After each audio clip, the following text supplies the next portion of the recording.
রমজানের পরের মাসটাই শাওয়াল মাস। ঈদের চাঁদ দেখা গেলে সেই চাঁদটা মূলত শাওয়াল মাসের চাঁদ। এই শাওয়াল মাসের করণীয় কি, আমল কি? উত্তর হলো যে শাওয়াল মাস এর দুইটা ফজিলত আছে। এক হলো এটা হজের মাস। আল্লাহ তাআলা বলেছেন আল হাজ্জু আশহুরুম মালুমাত, কয়েক মাস এটা হজের মাস হিসাবে বিবেচ্য। এর ভিতরে শুরু হয় শাওয়াল দিয়ে, শেষ হয় জিলহজ দিয়ে। এখন প্রশ্ন উঠতে পারে, হজের কার্যক্রম তো হয় জিলহজের ৮ থেকে ১৩ তারিখ, তাহলে শাওয়াল মাস কীভাবে হজের মাস হয়?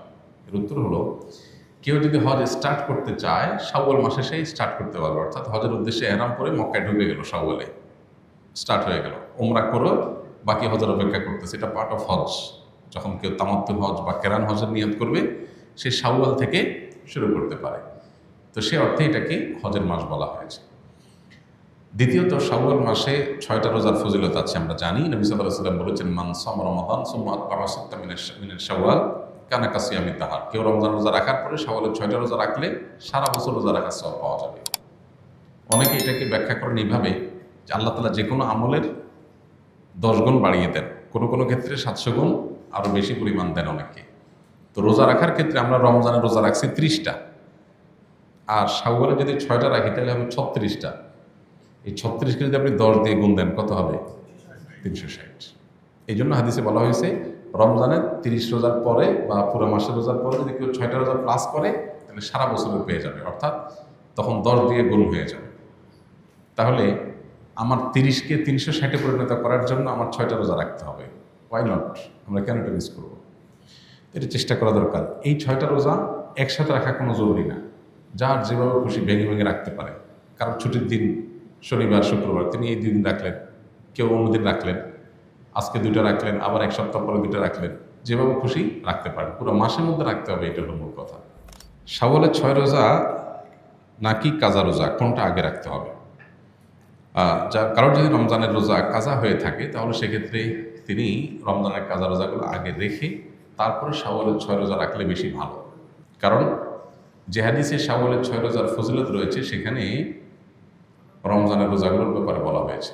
নবী সাল্লাল্লাহু আলাইহি ওয়াসাল্লাম বলেছেন মান সামা রমাদান সুম্মা আতবাআহু সিত্তাম মিন শাওয়াল, যে ব্যক্তি রমজানের রোজা রাখলো এরপরে শাওয়ালের 6 রোজা রাখলো। তো এই হাদিসে বোঝা যাচ্ছে রমজানের রোজা রেখে তারপরে রাখতে বলা হয়েছে। এখন রমজান রোজা যদি আপনার গ্যাপ থাকে কয়েকটা, মিস থাকে কয়েকটা, এগুলো রেখে তারপর আপনি শাওয়ালের রোজা রাখলে এটা সবচেয়ে সেফ এবং সবচেয়ে ঝামেলামুক্ত।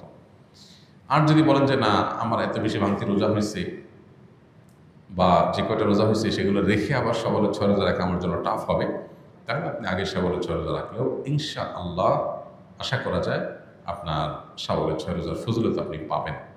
এটা অধিকতর বিশুদ্ধ যে আপনি ফজিলত পাবেন, কিন্তু নিরাপদ এবং উত্তম হয় আগে ফরজগুলো রেখে তারপর শাওয়ালের 6 রোজা রাখা।